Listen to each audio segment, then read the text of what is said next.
Originally आत्मा कहाँ से आती है? जो कहते हैं जहां से आए वहां जाना है। कहां से आए और कहां जाना है? ये संसार तो एक रंगमंच है। ओरिजिनली हर आत्मा ये 5 तत्वों की दुनिया से पार एक छठा तत्व है, जहां सभी आत्माएं निवास करती है, जिसको कहते हैं परम धाम, शांति धाम। अलग अलग नाम दिए हुए अलग अलग धर्म में। किसी ने परम धाम कहा, किसी ने शांति धाम कहा, किसी ने निर्वाण धाम कहा, किसी ने सचखंड कहा, किसी ने रूहानी दुनिया कहा, किसी ने 7वां आसमान कहा। लेकिन हम उसको कहते हैं अपना प्यारा घर। किसी ने मोक्ष धाम, मुक्ति धाम कहा, लेकिन हम उसको कहते हैं अपना प्यारा घर, क्योंकि घर ऐसा स्थान है जहां व्यक्ति का विशेष लगाव होता है। सारी दुनिया घूम करके आएंगे, लेकिन जब अपने घर आएंगे तो शांति होगी। जो नींद अपने घर में आती है वो और कहीं नहीं आती है। इसीलिए कहा जाता होम स्वीट होम।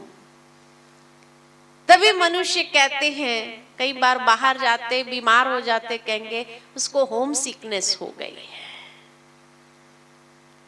अपना घर प्यारा है। आज संसार में भी मनुष्य जब अनेक जन्म लेकर के यहाँ अपना पात्र निभा रहा है, तो बीच बीच में कभी कभी उसको भी अपना घर याद आता है। इसलिए जब जीवन में बहुत तंग हो जाता है तो क्या कहते हैं, इससे तो मोक्ष मिल जाए तो अच्छा है। मोक्ष की कामना करने लगते हैं। लेकिन उसमें भी 3 प्रकार के लोग हैं। कोई ऐसे हैं जो परमानेंट जाना चाहते हैं, मोक्ष आना ही नहीं है दुनिया में, बहुत देख लिया ये दुनिया क्या है, अब क्यों आना चाहिए, बस परमानेंट मोक्ष मिल जाए। दूसरे प्रकार के लोग हैं जो टेम्पररी जाना चाहते हैं, जा करके रेस्ट करके फ्रेश होके फिर आए, है ना। और तीसरे प्रकार के लोग हैं जो जाना ही नहीं चाहते, कहते दुनिया बहुत अच्छी, क्यों जाना चाहिए। Change your attitude. आप लोग क्या चाहते हैं? कितने हैं जो परमानेंट जाना चाहते हैं? है कोई लोग परमानेंट जाना चाहते हैं? हाँ है, अच्छा। कितने जो टेम्पररी जाना चाहते, जा करके रेस्ट करके फ्रेश होके फिर आए? अच्छा है, वो भी है। और जो जाना ही नहीं चाहते हैं, वो भी है। लेकिन यहां मुझे 4 प्रकार के लोग दिखाई देते हैं। चौथे प्रकार के जो अनडिसाइडेड है, पता नहीं वो कहां जाना चाहते हैं। वास्तव में देखा जाए तो परमानेंट कोई नहीं जा सकता है। आप सोचेंगे नहीं बहन जी हम जाना चाहते हैं ना। एक छोटा सा उदाहरण देती हूं। एक बड़ी बिल्डिंग है और उस बिल्डिंग में 50-60 फ्लैट्स हैं। बिल्डिंग के नीचे एक प्लेग्राउंड है। वैकेशन का टाइम है, सारे बिल्डिंग के बच्चे आकर नीचे खेलते हैं। मान लो आप भी एक फ्लैट में रह रहे हो और आपका भी बच्चा है, वो भी आपसे कहता है मुझे नीचे जाना है खेलने के लिए। आप उसको मना कर दो कि नहीं नीचे नहीं जाना, इतने तेरे पास गेम्स है, ऊपर कंप्यूटर गेम्स है, ऊपर बैठ के खेलो, नीचे जाके क्या करना है। मान जाएगा? नहीं। उसको उस वक्त वो कंप्यूटर गेम्स अच्छी नहीं लगती है, नीचे एक लाइवली गेम चल रही है, नीचे जाना चाहता है।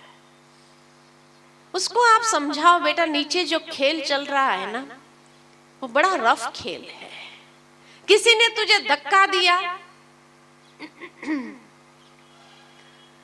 किसी ने तुझे धक्का दिया, चोट लगी, फिर तुम रोएगा, क्या कहेगा? कोई बात नहीं, मैं नहीं रोऊंगा, लेकिन जाना है नीचे। सारा समझाने के बाद आपने कहा ठीक है जाओ, गया नीचे, खेल में इन्वॉल्व हुआ। शुरू में तो जीत रहा था, सारा दिन खेल चला, दोपहर को खाना खाने के लिए भी बस आया और भागा फिर सीधा नीचे। जैसे जैसे शाम होती गई चीटिंग बढ़ती गई, और चीटिंग बढ़ते बढ़ते एक समय ऐसा आया किसी ने जोर से उसको धक्का दिया, गिरा दिया, चोट लगी उसको, जोर से रोने लगा। आपने आवाज सुनी, क्या करेंगे? जाएंगे, जा करके सारे बच्चों को कहेंगे अच्छा सबने बहुत खेला सारा दिन, अब सब अपने अपने घर जाओ। क्योंकि मालूम है जब तक सब नहीं जाएंगे तब तक खुद का बच्चा भी ऊपर आने वाला नहीं है। इसलिए सबको घर भेजते हैं, खुद के बच्चे को भी आप ले आते हैं, और ले आने के बाद उसको साफ स्वच्छ करके मलहम पट्टी लगा के कुछ खाना पीना दिया, सोया। दूसरे दिन जब वो खेल शुरू होता है तो जाएगा या नहीं जाएगा? जाएगा।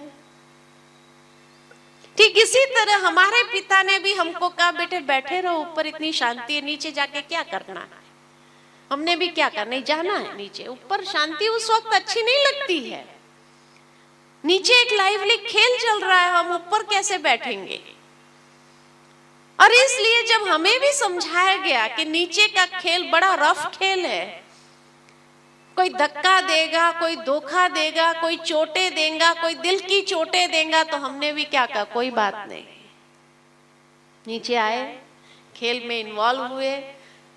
कई जन्म तो हम जीत रहे हैं, और फिर बाद में कभी कभी ऐसी स्थिति आने लगती है कि जब बहुत धक्का मिलने लगता है, बहुत धोखा मिलने लगता है, चोटें लगने लगती है, दिल की चोटें लगने लगती है, तब फिर रोना शुरू करते हैं, हे प्रभु अब तो मोक्ष मिल जाए तो बहुत अच्छा है। तब भगवान ने कहा यदा यदा ही धर्मस्य, वो भी आते हैं और आकर क्या कहते हैं, चलो बच्चे अब घर चलो, बहुत हो गया है ना। इसलिए अब आप दुनिया में देखेंगे होलसेल में मौत का प्रोग्राम शुरू हो गया है। होलसेल में कहीं सुनामी लहरें आ रही है, कहीं भूकंप हो रहे हैं, और अभी तो बड़े से बड़े रेक्टर स्केल पर भूकंप आने वाले हैं, ऐसे कहते हैं। क्योंकि ये दुनिया अब एक परिवर्तन की प्रक्रिया से गुजर रही है, और इसलिए सभी आत्माओं को जाना ही है घर, और जा करके जैसे ही दुनिया के अंदर फिर से सुव्यवस्थितता परमात्मा ले आएंगे, उसके बाद वापस आना शुरू करेंगे। लेकिन जाना कैसे ये हमारे ऊपर है कि किस ढंग से हम जाएंगे। जैसे घर में दो बच्चे होते हैं ना, दोनों को माँ बाप सुबह तैयार करते हैं और कहते हैं चलो बेटे तैयार हो जाओ, स्कूल जाना है। एक तो बड़ा आज्ञाकारी है, तैयार हो जाता है, लेकिन दूसरा तूफानी है, उसको पता है मैंने होमवर्क ही नहीं किया है, तो क्या कहता है आज मुझे स्कूल नहीं जाना है, आज छुट्टी करनी है। आप छोड़ देंगे उसको? नहीं, क्योंकि मालूम है यही उसका जीवन का आधार है।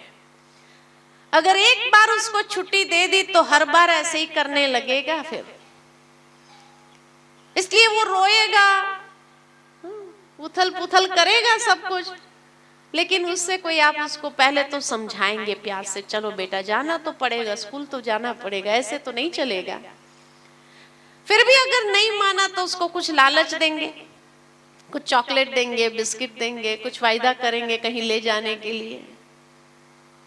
फिर भी नहीं माना तो 2 थप्पड़ मार के भी उसको ले जाएंगे स्कूल। अब दोनों बच्चे जा रहे हैं स्कूल, एक रोता हुआ जा रहा है, एक हंसता हुआ जा रहा है। जो रोता हुआ जा रहा है ना, वो रो रो के थक जाता है, तो वहां स्कूल में जाएगा, बेंच पर सिर रख के सो जाएगा, कुछ प्राप्त नहीं करेगा, सारा दिन मूड ऑफ रहेगा। सर भी समझ जाते हैं आज उसका मूड ऑफ है, कोई उसको छेड़ना नहीं, यही कहेंगे। ठीक इसी प्रकार भगवान के भी दो प्रकार के बच्चे हैं। भगवान भी कहते हैं चलो बच्चे अब जाना है घर, तो कई बच्चे तो आज्ञाकारी बन करके अपने आप को तैयार कर लेते हैं, और कई बच्चे हैं जो कहते हैं नहीं हमें नहीं जाना है, ये दुनिया बहुत अच्छी है। आखिर जाना तो पड़ेगा, परिवर्तन का समय है। पहले भगवान भी प्यार से समझाते हैं, अगर फिर भी नहीं माने तो क्या करेंगे? फिर धर्मराज की मार पड़ेगी, मार खा के भी जाना तो जरूर है। अब कैसे जाना है ये हमारे ऊपर है कि हमें कैसे चलना है ईश्वर के साथ, लेकिन जाना तो अवश्य है। तो ये है आत्मा का संपूर्ण परिचय। जैसे किसी व्यक्ति का भी परिचय लेते हैं ना, उसमें 5 बातें पूछी जाती हैं। आपका नाम क्या है, फिर हर जगह फोटो चाहिए, वही है या दूसरा है, तीसरा उसका क्वालिफिकेशन, चौथा उसका एड्रेस, एड्रेस में भी 2 एड्रेस, एक टेम्पररी एक परमानेंट, कोई गांव होगा, और 5वां प्रेजेंट ऑक्यूपेशन। ये 5 बातों में संपूर्ण परिचय आ जाता है। आज आत्मा के परिचय में भी ये 5 बातों को हमने देखा कि उस चैतन्य शक्ति का नाम है, आत्मा कहो, रूह कहो, सोल कहो, शक्ति कहो, जो भी कहो, उसका स्वरूप है अति सूक्ष्म दिव्य ज्योति बिंदु स्वरूप, प्रकाश पुंज, एक ज्योति पुंज।